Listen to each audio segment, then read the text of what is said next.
I've often been asked what's more important, what's the best quality that we're supposed to have as leaders, as men, just people, women, whoever you are.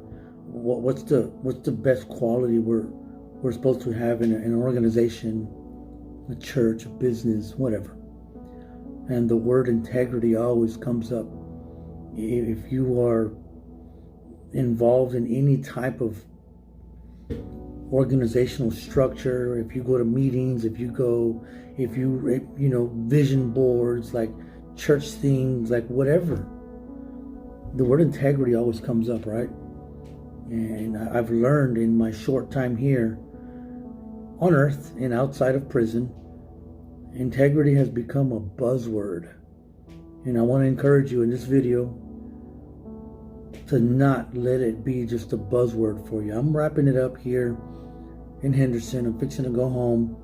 Got about a 5-hour drive. And I can't help but think that integrity isn't as important as courage.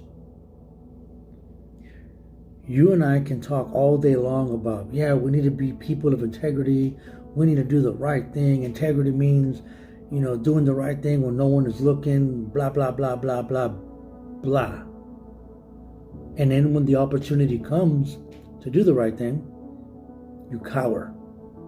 You get scared. You say, no, you know what, maybe I don't want any trouble. I don't want to lose my job, like whatever. So I think about that a lot.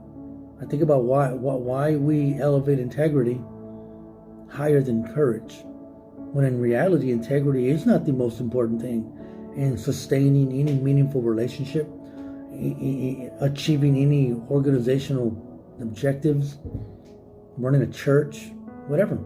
Integrity is not the most important thing. It's courage. Because it would do you no good to memorize a mission statement, memorize visions, and write down goals and all that other cool stuff. It does you no good if you cannot muster up the courage to execute said vision, to implement such purpose. So how do you develop courage? Anyone can say, yes, we can't let, but then when the bad things happen, no one says anything. But then when corruption and compromise, look, just turn the TV on and you'll see compromise in our government everywhere. You'll see compromise in your church. You'll see compromise in your company. And I guarantee you, in every instance, the compromise in that business, in that organization, in that church, in that government will fall under the banner of some type of mantra, some type of mission statement that says we're going to do the right thing. Yet it's not being done. And people do not speak up, generally. So how do you muster up courage? If courage is more important than integrity, where does courage come from? I am now in a position in my family to be courageous and protect my son from a death culture that is bent on enslaving him to the confusion, to the madness that is so characteristic of our world. So how do I courageously step up to the plate and protect my son? How do I do the right thing? It's simple. I am driven. This is me. I don't know about you, but I am driven by an overwhelming sense, a need to honor God in everything that I do. And that overwhelming, that all-consuming drive and that passion to honor God in everything that I do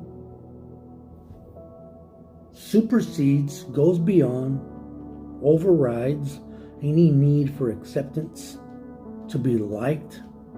Now, granted, there are reasonable ways to be courageous. Just don't be a fool with it. But come on, let's be real. If you constantly turn the other cheek, so to speak, when bad things are happening in your company, in your church, in your home, you are not just enabling and rewarding those bad things and those bad actors, but you are perpetuating a cycle of self-defeat. You are perpetuating the madness that everyone in that arena, at least by profession, says they will not tolerate. And that's hypocrisy. That's a betrayal of yourself. It's a betrayal of your values. So why do you do it? I suggest you stop. I suggest you take a step back and realize and ask, how can I develop courage? How can I be more courageous? And I promise you, when you evaluate how you can become more courageous, you'll realize that you really are afraid of what people think about you. You really are afraid, not just to, I'm not talking about losing your job or losing your place on the church board, but even if you are, again, within reason, what are we really doing? Are we kowtowing to a culture? Are we bowing down to a movement, whether it's in our church, at our job, whatever, just so that, I just want to kind of, what is that? I mean, if you want to do it, go for it, but don't talk about integrity. Don't do that.